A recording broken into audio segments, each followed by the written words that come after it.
Well, beautiful. Hey, guys.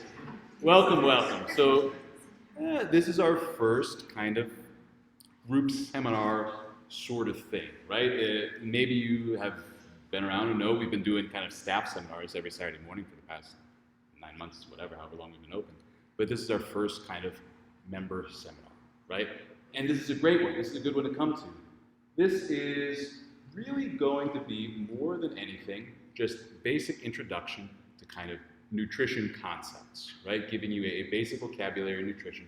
If you're unfamiliar with that stuff, maybe this stuff is all familiar to you, and if so, great, right? Just a little refresher, our kind of take on it.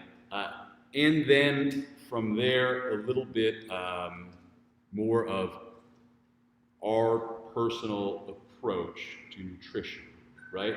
What we think about in regards to it, why we are Hungry Hearts Gym and Kitchen and not Hungry Hearts Gym and Weight Loss Center or something, whatever, and a bunch of that stuff, right?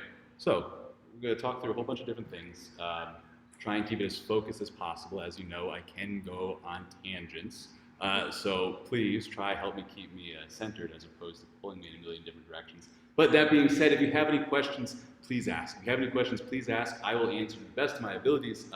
I am not a registered dietitian, right? But I've also been doing this for a little while, right? And I've also seen and worked with a whole bunch of different people in a bunch of different situations.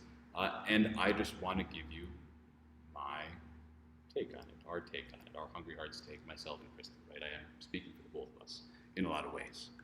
But just moving some stuff around here. So, control your nutrition, right? And so this is kind of our title of this seminar. This is overall what I want you all to be able to do, right? Because a lot of people, including myself, just feel like eating food, all this kind of stuff, it can just kind of happen to you, right?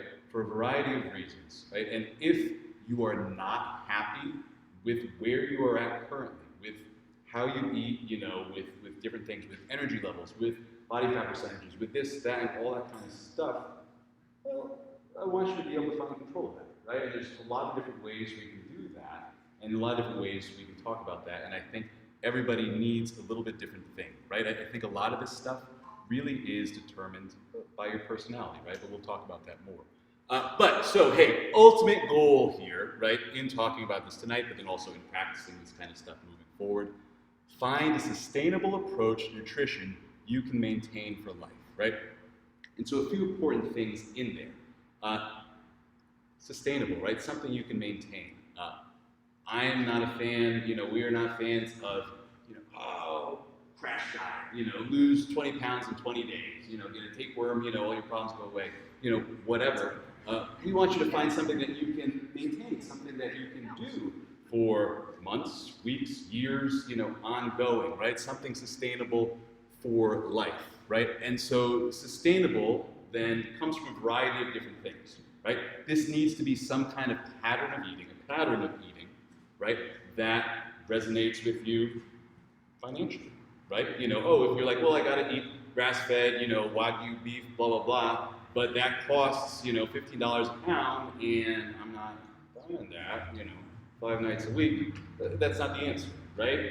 Unless you want to go making more money to do that, or whatever, right? If you're saying, well, I'm going to count every single calorie, every single thing that I take in, from every peanut to every, avocado, but that doesn't work for you, that's not the answer either, right? So it's finding something sustainable, something that works for you, something that can keep going, right? Similarly, if this is talking about some kind of crash diet approach, juice cleanse, this and that, well, it's not sustainable long term, and that's kind of where people run into issues.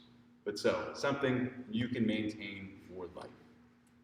All right, then something else, and something you'll find about me too, is I was a philosophy undergrad major. So a lot of this stuff, I'm going to be like, well, let's define, sustainable. Let's define nutrition, and you just got to bear with me on that, because that's what you signed up for here. That's But hey, the goal of every nutrition program, right, whether it is something like what we're talking about today, whether it is Atkins diet, Jenny Craig, Weight Watchers, this, that, whatever, talking about either eating the right quality of food, right, eating the right food stuff, or eating the right quantity of food, or both, right? That's ultimately the stuff that we can discuss, right? The quality of food, meaning a lot of different things, right? Is this highly processed refined food? Is this stuff from Spring Ledge? Is this, you know, a whole bunch of candy and dessert? Is this a whole bunch of lean meat and veggies? You know, is this something in between? And then the quantity of food, well, how much food is this, right? Is this a whole bunch of fats? Is this a whole bunch of carbohydrates? Is this a whole bunch of protein? And we'll talk about that more, right? So great. So that's kind of the base, what we're working with, right? We got quality, we got quantity, and what we're trying to do is take that stuff and make it last forever, right? Are you all on the same page with me with that? Awesome, right? So that's kind of our starting prima facie stuff. So, 3 things to consider that come into play with all this. Okay, we're talking about quantity. So in quantity, in talking about quantity, well, it's how much food, right? In breaking that down a little bit more specifically, we're talking about calories, and we're talking about macronutrients. Do you know what I mean when I say macronutrients? What are our macronutrients? So those are micronutrients. So we will talk about those too. Those are extremely important. But macro, this is bigger. Is it the amount of fat, protein, and so carbs? Yes, beautiful, right? So macro, so fat, carbohydrates. Carbohydrates, I always thought it's funny, but it's abbreviated CHO, which is cool. Just so you know, if you ever see that, that's what we're talking about. And protein. Awesome, right? So great. In a sense, this is kind of like the gross food stuffs, right? So calories, that is just the total amount of stuff you are consuming. Great, okay, calories. Macros, that's how those calories are split up, right? So if we were looking at, I don't know, say dinner was a piece of chicken, some mashed potatoes and broccoli. Okay, the chicken, right, that's some protein and a little bit of fat. It's a lean meat, but there's still some fat in there, right? The mashed potatoes, okay, that's some carbohydrates. Also, probably, hopefully, plenty of fat if it's good mashed potatoes, right? What is this? Stick of butter per potato? That's how you make good mashed potatoes? Catch me on that shit. And broccoli, which is carbs, right? But a little different from the potatoes, just in quantity. There's that starch, that's a lot of carbs there. But so that's kind of what we're talking about. So in quantity, right? Okay, calories, macros, and then how much of that stuff. Great, we'll talk more about that and we'll kind of elaborate that in a second. Quality, okay, we had something good there. Micronutrients, right? Micronutrients, what are micronutrients? Yes, absolutely. Do you know what the other kind of thing we're talking about with that is? Yeah, beautiful. And amino acids. Is that micronutrients or what is that? Protein. That falls under the protein, right? That's part of protein. Yeah. And so, okay. Where does fiber fall? Fiber, good question. So fiber is closer to a macronutrient than it is to a micronutrient, right? What fiber is fiber, right? You like that? Philosophy undergrad. Yes. In talking about fiber and talking about the kind of quality or the effect that fiber has, the presence or the absence of fiber has in your diet, it's talking about kind of digestibility, right? So it's closer to macronutrients than it is to micronutrients, but it's also kind of its own thing. So quality, okay. So the micronutrients present in that food, right? Because we can have just saying, okay, I don't know, a couple grams of fat, and that could be a Twinkie, right? A couple grams of fat, that could be an avocado, right? And so the avocado is going to have a lot more good stuff in it than the Twinkie does, but they might be the exact same grams of fat. Does that make sense? So that's a little bit what we're talking about with quality. Or calories. Calories, exactly, right? What else could we be talking about with quality? Processing, Processing, yes. So processing, and good, and that's notes on that. So processing food, right? Okay. So if I get some blueberries from the grocery store from Hannaford's and I take them home and I wash them, they're processed, right?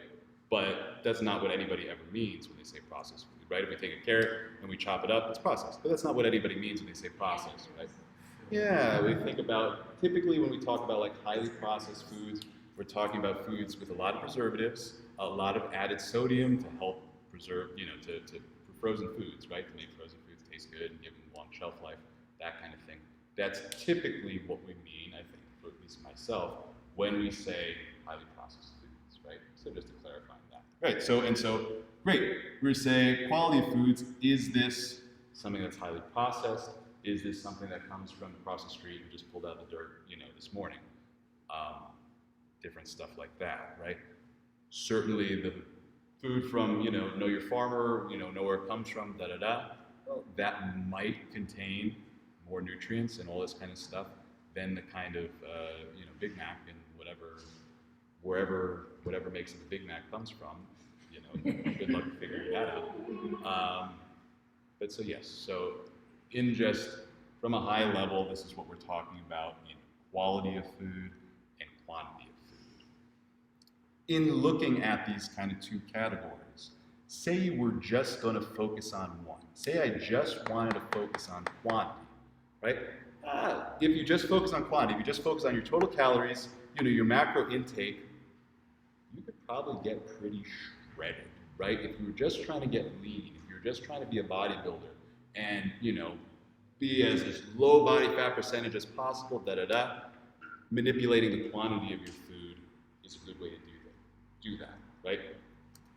If, say, you just wanted to focus on quality, the kind of result you could get from that would be, that's like, somebody who lives to 100, right? Who kind of has sustainability and longevity in that sense, has good gut health, has, good sleep patterns, all this kind of stuff. So does that kind of make sense, and make sense why, one of those things lends itself to one of these categories or approaches and one of the other? And so obviously, kind of the ideal is to use a little bit of both, right? Or have control of both, balance, and it's not even really one or the other, it's just paying attention to both things as opposed to just paying attention to one, right? So you don't even have to choose, right? Please take both. And something else, we're not going to talk about that. But so, great, so understanding that as kind of the building blocks of the ways we might approach eating. Great, let's talk about why every single diet is the same. And why it might not work. So, is that? Whatever. You have to be here, I guess. So, saying just talking about protein, carbohydrates, and fats, right? So say we just take kind of like a balanced ratio of, say, 33% protein, 33% carbohydrates, 33% fats. Just for example, right? Okay, this is your diet, and that is consisting of just that. Great, that's our starting point. And say you wanted to have a body composition change, right? Say you wanted to drop body fat, be lean. Great. So some ways, and maybe you're familiar with some of these, I bet you are, that people do that is, say, a keto diet, right? What's the keto diet? Low carb. High protein. Low carb. High fat. Low carb, right? So really thinking primarily about either very low to no carbohydrate diet. So the origins of the keto diet is a life-saving medical intervention, right? For children that have epileptic seizures, especially ones that are resistant to medication. Ketogenic diet came about helping people with that, right? It became popular, in the past couple of years, as a fad diet, right? But so just understand the origin of that, right? But so people that get on a ketogenic diet, right, and have a body composition change, lose weight, what essentially is happening, they're taking these three equal blocks, right, say that's your protein, that's your fat, and that's your carbohydrates, and they're taking out the carbohydrates, right? And so then if you're on that, if you do that and have success with that in body recomposition, well, you're cutting out a kind of a third of the calories that you normally eat, and weight loss occurs. Okay. Another way people might approach that is a low-fat diet, right? And if you want to talk about any of this stuff more specifically, we absolutely can. Ketogenic diet, there are downsides to a low-carbohydrate diet, right? I would not necessarily recommend it for anybody interested in athletic stuff, just because you tend to not be fueled efficiently. I would tend, there's downsides to it, weakened bones and other kind of stuff. We can talk about any of that stuff more in depth if you're interested. Low-fat diet, great. Similar kind of thing, cutting out the fat, right? And so now instead of getting all these calories, you're getting less calories and you lose weight. Similarly, say you're just doing portion control, and instead of eating all this, you're eating everything in the same ratio, but just less of it, and you lose weight, right? Intermittent fasting, right? What's intermittent fasting? Yeah, a certain window you take, great. Essentially what happens, you go from, say, maybe eating 3 meals a day to eating 1 meal a day. You're eating less calories and you lose weight, right? So the way most of these diets work, and we're just talking right now in terms of quantity, right? It's caloric restriction, right? It's eating less calories and then you lose weight. Ultimately, in just talking about body recomposition, in just talking about weight loss, that's really the tool you've got, right? Caloric restriction. You cannot defeat caloric restriction. People's metabolisms work at different rates, right? People may gain or lose weight at different rates based on just genetics. But if you ate 0 food enough days in a row, you would lose weight. That's just the way it works, right? You can't defeat that. Or you don't, whatever, that's just the way it works, it's physics. So that is kind of the backbone of all this stuff, of every diet, right? If we're talking about paleo diet, right? What's paleo diet, right? Eating like a caveman, right? Which means eating, certain lean meats and this and that and whatever. But ultimately then that's just cutting out all your frozen pizzas, right? And so then you lose weight, right? And you can look at anything and it's really the same, right? And okay, so then what happens? Where do people go wrong, right? Because people will be like, okay, well, I've been on a ketogenic diet for 6 months now, and I just am not losing weight, right? What's going on? Well, it's because you're drinking butter. It's because you're having bacon 3 times a day. Sure, you've cut out carbs, but you've replaced it with so much fat, or fatty, or greasy sources and whatever, this and that, whatever, that suddenly your kind of balanced thing you started with goes to, you cut out the fat, or it's the carbs, but you're having so much of everything else that's where it's not working.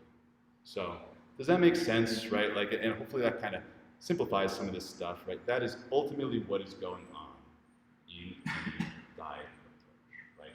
It's caloric restriction achieved through a variety of means, right? A diet, a potential diet could be, okay, I'm only eating food that starts with the letter P. You will lose weight on that diet, right? I guarantee you, because okay, you got peanut butter, you got pistachios, you got peas, right? But you can only eat so much peanut butter, pistachios, and peas. You'll get sick of it and you'll lose weight, right? Something like that. Or pizza, well, maybe not pizza. Listen, peanut butter. There you go. Hot milk. Peas a good letter. I think we're discovering. So maybe we'll reconsider. But yeah, Q. Quail. Quinoa. So does that all make sense? You all with me on that? This is kind of the basic vocabulary we're talking with in organizing some kind of nutritional program. Great. So from there, it's also kind of talking about, well, what is your goal, right? Kind of a common goal for a lot of people is body recomposition, typically meaning reducing body fat, right? Increasing or maintaining muscle mass. super common, right? Some people just want to increase body weight, right? I was a wrestler in high school freshman year, and I was trying to move up to whatever the 160s, and so yeah, I was trying to gain weight, right? And for many reasons, you might have different things. Somebody recovering from severe sickness might be just trying to gain weight, or many different things, right? But so first off, you kind of got to decide what's your goal, right? What's your goal? Why is your goal, right? Is your goal for something that good sustainable reasons, right? Are you trying to change something for yourself? Are you trying to change something for other people? It depends, and that's where we start to get super philosophical, and that's where we can super talk, but that's also outside of the scope of what we're talking about today. But so, it said 3 things to consider, right? So we're talking about quantity, talking about quality, and this third thing, I think this is the most important, and I'd say something like that, right? Because all this stuff, and talking about the ideas in here, okay, eating some kind of balance of carbohydrates, protein, and fat, right? Okay, eating, stuff that's locally sourced or whatever, whole foods, good stuff, nutrient dense, all that. Most people know that, right? And that's honestly not what most people struggle with in, that, right? What's hard is less that, it's more, say, habits. Do you go out and get a beer with your buddies every Friday night and you've been doing that, and you really like doing that, you've been doing that for years? Okay. It's stuff like convenience. Did you just move to a new town, start a business, have a toddler, all within a year? It can make stuff kind of hard, I've heard. Is it, and then other stuff, right? So I have, and again, I'm not a registered dietitian. I am not anything like that. Are there any eating disorders present, right? Like I've worked with a lot of people with eating disorders. So one of the things that I've done a lot of is work with powerlifters, right? I've worked with a lot of women who are powerlifters, and powerlifting is a weight class sport, and I don't know why, but coincidentally, many of the women I've worked with have had a history of eating disorders. So, I don't know, it's just something to be aware of. There's a lot of things to consider. But ultimately, whatever you're doing needs to be mentally sustainable, right? It needs to leave you room to be happy, to enjoy yourself, right? And that's why we're Hungry Hearts Human Kitchen and not Hungry Hearts Gym and Fat Loss Center, right? Because Kristen and I wanted to approach this from a culinary side, right? Because food is awesome. Like, we love food. I love pasta, right? In Boston, I was the pasta guy. I almost started a pasta business before we came up here. Didn't, and we're here. But, all this stuff is great. Food is awesome. We're actually thankful for that. Well, maybe the pasta business starts here, so who knows? Stage 2. Yeah. Wait till you see what we It's got just in like store. marketing, man. They buy the pasta, they eat the pasta. Somebody was just saying that. Now that we know, we're not gonna let Yeah, go. exactly. That's the hot taste test for it, man. Don't sweat it. Absolutely. But so this has to be sustainable, right? Do you like to go have a beer with buddies on Friday nights? That's awesome, right? I like doing that too, and I don't really think that necessarily the answer is to not do that, to not, because food is so many different things, right? Food is, yes, it's this stuff. It's also cultural. It's also social. It's also tradition, right? Does your family make Christmas cookies every year? Great, are you gonna not make Christmas cookies every year because you want like an 8th ab? Like, I don't know, maybe that's what's important to you, and maybe that is your values and your beliefs, and fantastic. I live free or die. I hope you've gotten a sense of me by now. I'm not gonna tell you what you should be doing or what your values should be. I'm just gonna tell you what works for me, what I've seen, what we like, and you make your own kind of decisions based off that, right? So that being said, I think this factor is almost more important than either of these, and this factor is also probably why, if you have not found this yet, why you haven't, right? Because people tell you, okay, this is the way you eat, right? You eat paleo, you eat keto, you eat whatever, you go on a juice cleanse, and great, you try that, and I've tried many of those different things. Maybe you have tried some of those things, and it hasn't worked for you. And I think that is exactly why. because it wasn't the right fit for your lifestyle. There are certain things in your life that you value higher than whatever those things were, and so they work, right? And so ultimately, you have to find what fits in for you. So, all that being said, any questions on any of this stuff so far? So great, that's all the philosophical navel gazing, right? I want to talk about a few practical ways you can kind of apply that stuff. And I might look at my notes here a second. But so, I think you need to find something, as we were saying, that kind of fits your personality, right? That fits your lifestyle, the way you like to eat, the way you like to do things, and to just what mentally stimulates you. So, you know, and so I don't ascribe certainly to, oh, go paleo, oh, go zone diet, oh, go do, there's no one method. It's find what works, cut out what doesn't, and keep doing that forever, right? It's not the simplest answer, but, you know, kind of what to me makes sense. So we're going to call these 3 different things.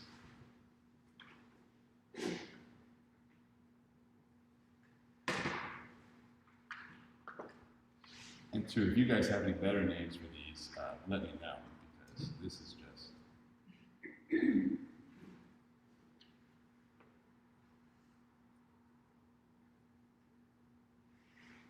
All right. So we got 3 ways we might tackle this ball of yarn, right? Intuitive eating, protein quantification, and the whole shebang. So these are my 3 advocated for methods of approaching stuff. So intuitive eating, meaning we are not going to count anything, right? We are not going to worry so much about this whole category, right? We're going to think more about this and this. So if we were, and it is really eloquently here, and I just want to make sure I grab it right. Da-da-da. If we were to just intuitive eat, right, and kind of eat off what makes sense to us, what we feel is right, and kind of like a base sense of values. Food values, not like moral values. What you might say is eat real food, not too much, mostly plants. Right? You know, and maybe that gets you there, right? Maybe that's all you need to think about, right? Eat real food, right? By real food, we're just saying not the highly processed, I could not possibly tell you where all the components of a Big Mac come from, and I don't think anybody could, right? Source all of that stuff. But stuff you know where it comes from, it's real food. Hopefully it's nutrient-dense food. Eat real food, not too much.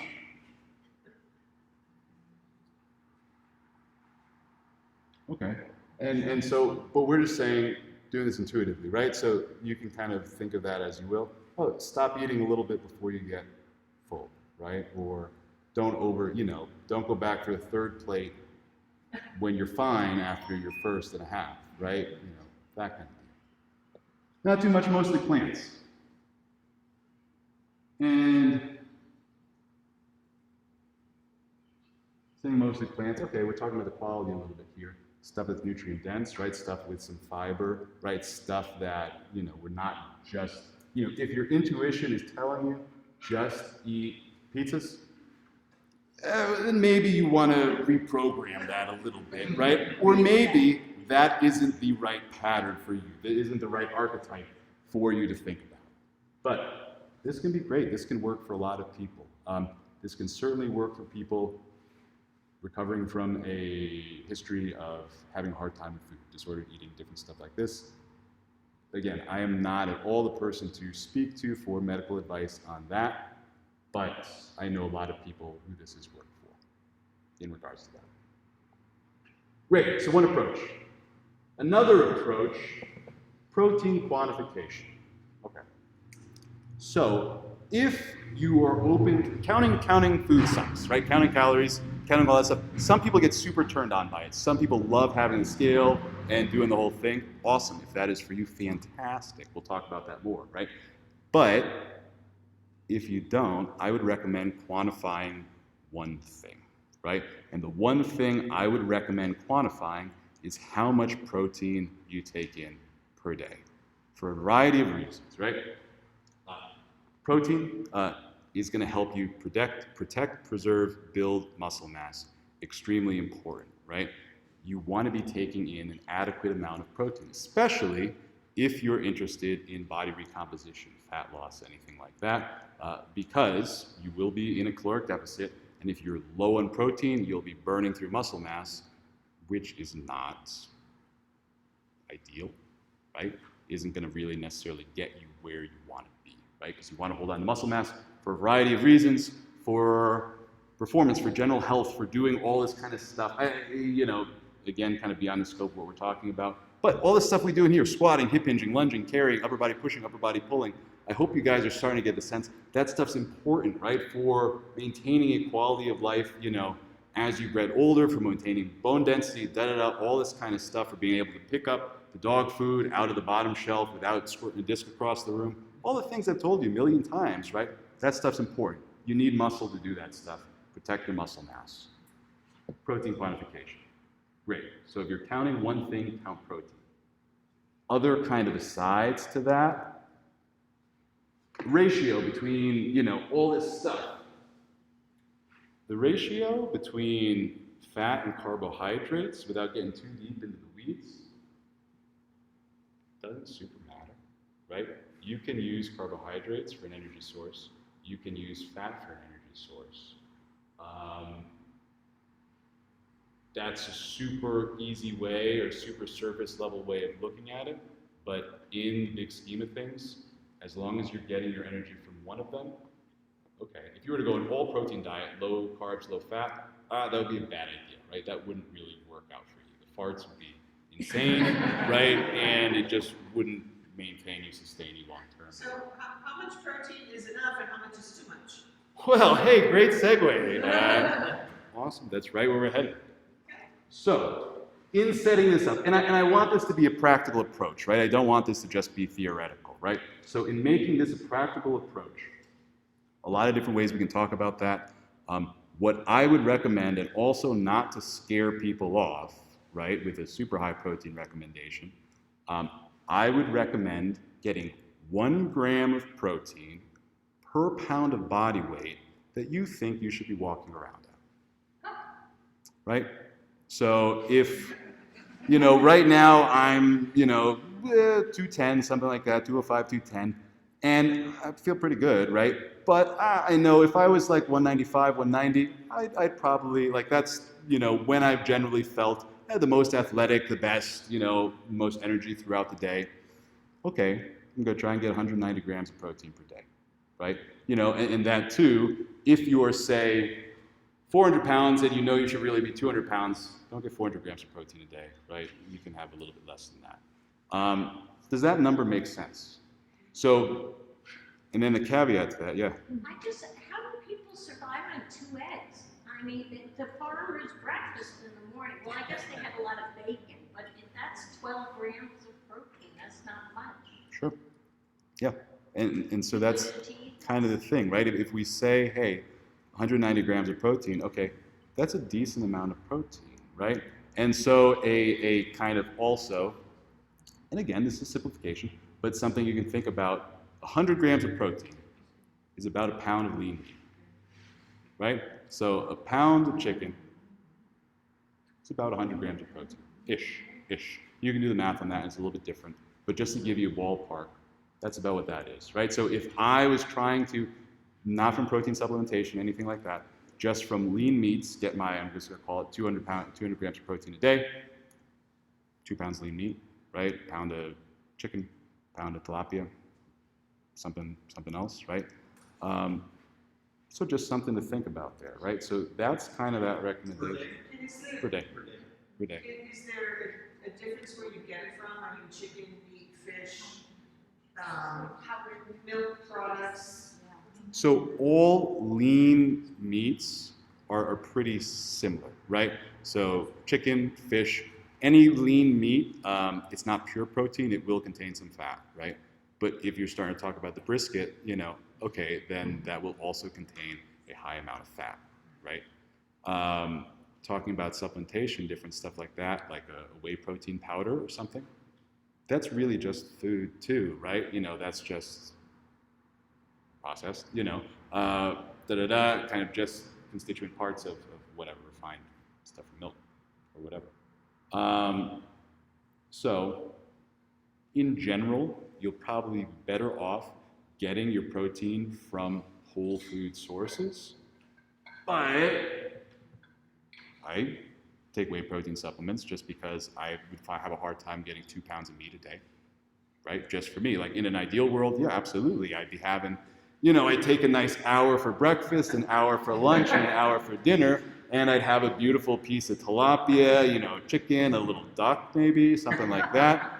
But when the rubber meets the road, that's not happening. So I'm supplementing with, protein bar, protein shake, whatever.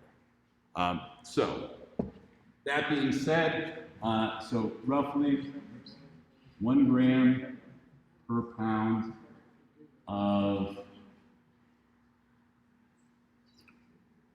desired body weight, quantity, ideal body weight. And so that's also Let's not go there. where, okay, you got to use some good judgment in that too, right? Honestly, I would err on the side of too high versus too low. That being said too, if you're getting that protein, that means if I'm eating 2 pounds of meat, I'm also not finding room for a pint of Ben & Jerry's ice cream, right? I'm also not finding room for pizza, right? Yeah, exactly. But so it's partially by focusing on protein. There's a couple of things going on, but it's also getting you away from eating the super dense caloric stuff that might not be what you're trying to get in. Is it something, Kim? Yeah, so if you're not eating enough protein every day, which I know I'm clearly not, does that mean I'm burning muscle rather than fat? If you're losing weight, right, and you're not getting enough protein, you're likely burning both some muscle and some fat, right? Or not building muscle at kind of the rate that you could be. So especially when you're in a caloric deficit, you want to be getting enough protein in order to maintain muscle mass. Are you supposed to consume protein within 30 minutes after working out? So then talking about nutrient timing, right? It's a whole rabbit hole you can go down. Honestly, I wouldn't worry about it, right? I would try and get that protein in the same 24-hour period. But that is the final fractions of a percent, right? That is, that little extra bit. And that is talking, and we can certainly, if you want to talk sometime about supplements and different stuff like that, you certainly can. Getting the quantity of that is going to be so much more enormously powerful and important in your overall health than something like the quantity or the timing. Try and eat some food after you work out, right? Try and get some protein. Whey protein is great because it's fast digesting. But if you miss the 30-minute window, you're like, oh my gosh, everything's shut down. It's not going to work anymore. My workout was all in vain. Not really. It's not quite like that. I just remember Yeah. someone saying that in the past that they had to chug a protein shake right after they worked out Totally. and stuff. So rush home and do that. So I just wanted I would not get a speeding ticket. Like the downsides that a speeding ticket would have on your life versus the downsides on having some protein, an hour after you work out. I was wondering, kind of along that same vein, about people who graze throughout the day, or also timing, like not eating after 7 at night, or some of those other things that you've heard. Sure. So. All about habits, right? That's all. So I'm not going to say that stuff doesn't matter, right? Because it's incredibly important habitually, right? But in terms of, okay, if you have 8 meals a day and it's 2,000 calories versus you have 2 meals a day and it's 2,000 calories, your energy level might be different throughout the day, right? If you're having one 2,000 calorie meal versus 8 2,000 calorie meals, you're probably going to be, I don't know, you're eating all of that in one sitting, right? That's a lot, right? But is that going to make a really big difference? Overall effects, no. Habitually, though, if the way you work, the way your life, makes sense, it makes sense for you to be grazing throughout the day, or maybe you don't have time to do that and you need to eat it all at once. Like that is, I think, so much more important than just the timing for the sake of the food, right? What matters to you is don't change your life for the food, change the food for your life. Yeah. If that makes sense. So, okay, two kind of ways. One with a little bit of math, right? One with no math at all. So then, a whole bunch of math, right? A whole buttload of math is kind of the third option, right? And so what we're kind of saying this is, it's quantifying everything, right? It's counting calories, it's counting your macros, it's saying, okay, I want to be getting 40% of my macros split to be protein, 30% to be fat, 30% to be carbohydrates, whatever, something like that. But the way we can practically use that, and see if I remember my numbers here. So, and this is all rough. The thing with counting calories is, okay, you get the can of beans, and it says, okay, 2 servings of beans is 300 calories. Do you really believe that there's exactly 300 calories of beans in that can of beans? I don't, right? Do you believe that that frozen pizza is exactly 740 calories? If you do, right, I got a bridge to sell you. Right? So that being said, all counting calories by its nature is pretty imprecise. So, and also, calculating your daily expenditure of calories is pretty hard to do too, right? There's formulas, and you can say, okay, I'm a 200-pound, 34-year-old male. My activity level, what the hell is my activity level? Okay, I work in a gym, but I don't really do anything. I just watch people exercise, right? Is that a physical job? Don't forget Is your that Zoom. It's stressful. Is that a sedentary job? Yeah, right, exactly. What's my stress levels like? Is my stress level so high that that's impacting, my cortisol levels and all this stuff? Or am I pretty mellow, right? Like, how's my sleep? And so from all that, trying to put together, well, for me to achieve 2 pounds of weight loss a week, I should be getting, 2150 calories, every day. Like, no, like it just doesn't, nothing works that perfectly, right? So what I would recommend instead, if this interested you, is first to get just a kind of ballpark number of calories, right? So I never remember this off the top of my head, but if you are interested in weight gain, right? If you were that freshman wrestler trying to move up a weight class. Talk to Joey B. There you go. I would think about taking your body weight, multiplying it by 16 to 18, and eating that number of calories every day, right? So if I was a 200-pounder, right, and I want to gain weight, okay, 16 times 200 pounds. Anybody? Hey, nice, 3,200, yeah, great. And so I would choose that amount of calories and I'd start eating that. If I was gaining weight at the rate I wanted to, great, keep doing that. If I wasn't gaining weight, eat more, right? If I was gaining too much weight, eat less, right?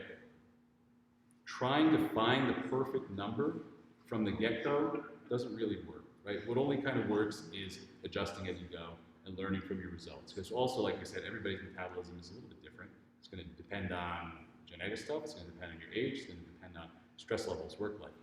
Are you a bricklayer? Are you a fitness instructor that kind of just stands around and yells occasionally, right? If you're interested in maintenance, right? Well, then I would go, oops, that's 18. How much you weigh now, times 13.15, right? If you're interested in weight loss,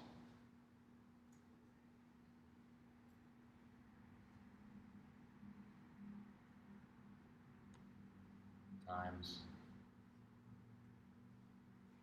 10 to 12. This is calories per day, right? Calories per day, right? So if I was interested in achieving some weight loss, right, and I weigh 200 pounds, I can multiply 10 by 200, and I'm trying to get 2,000 calories a day. And if I was getting 2,000 calories a day relatively reliably, I would most likely be losing weight, right? But the thing is, maybe yes, maybe no, right? Do it for a week, right? If you've lost weight at the end of the week, averaged out across the week, great, keep doing it, right? If you're not losing weight fast enough, do times 9, right? You know, When you do that, would you maintain the same diet and just eat less of it? well, so good question, right? And so this is just kind of gross numbers, right? In making that work, I think you are applying all this stuff down the line, right? And so, okay, so eat real food, not too much, mostly plants. Great, hopefully we're all doing that, or all aspiring to do that. Then I think about protein quantification, right? So getting that amount of protein, right? So then I know, right, if I'm eating 1 pound of meat, right, and that's about 100 grams of protein, great, we can do the math and figure out how many calories that comes to. From there, you figure out what kind of this total caloric load you're trying to achieve is, and just fill in the rest with whatever, with your frozen pizzas it could be, or, your whole foods, mostly plants, not too much. Does that make sense?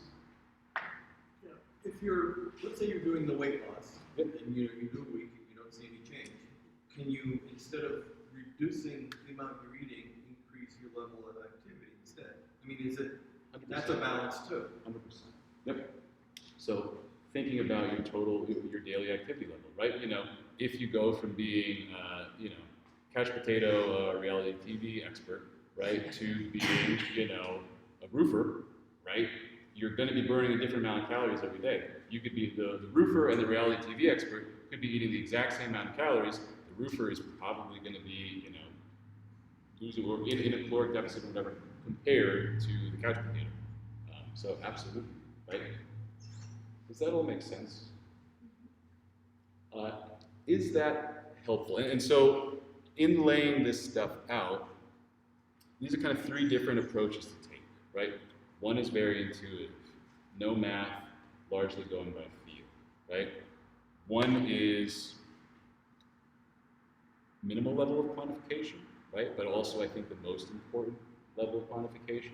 And this is if you really want to know it's going to work, right? If you really want to, because like we said, if you eat 0 calories enough days in a row, you will lose weight. Don't recommend that. That's not what I'm saying to do. But this is really just kind of having data and adjusting, right? So if I'm eating 2,000 calories, 3 weeks in a row, and I lose 0 weight, I'm like, well, I should be because of math and da-da-da. It doesn't matter, right? It's just not working. Okay, so then I'm going to try eating 1,900 calories. Does that work? Oh, it does. I'd like to achieve a little bit quicker level or quicker rate of weight loss. Okay, I'm going to try 1,800 calories. Hey, my energy level is still good. I'm not, getting into fights with Kristen because I'm a crab apple. Great. I keep going at that, and that's a good rate. Thinking about that stuff too. Rates of weight loss, about 1% of your overall body weight per week tends to be a safe kind of consistent number that you won't be just metabolizing tons and tons of muscle tissue. So like 2 pounds a week, 1.5 to 2.5 pounds a week, kind of depending on your size, for most people is a healthy, sustainable rate of weight loss that won't be eating up too much muscle mass while you do it. But 3 different approaches, right? And so maybe one of those resonates with you the most. We'll try them all, right? See what is most effective for you in finding a sustainable approach to nutrition you can maintain for life. That gets you the goals you want, right? Whether that's energy levels, body composition, strength gain, this, that, or whatever. There's a million different goals you might have.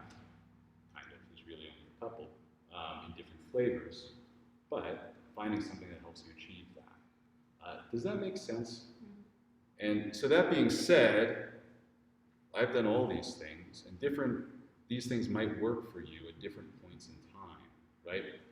Right now, this wouldn't work for me just because, just not where I'm at right now. This is what I have been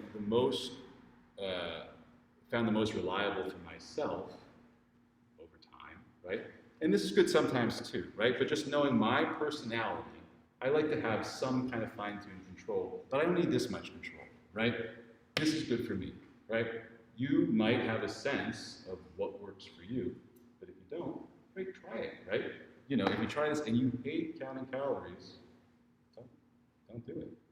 Do something else, right? If it's not sustainable for you, if it doesn't respect, this kind of stuff, don't find something else. There's a million different ways you can make it work, right? But this will work, right? If you do this, if you're honest with it, if you track your calories, track your macros, all this stuff reliably, you can't escape. What is it? It's Newton's thermodynamics, right? Matter cannot be created, blah, blah, blah, blah. Something, check your high school physics textbook, you eat 0 calories enough days, you're ready to lose weight, right?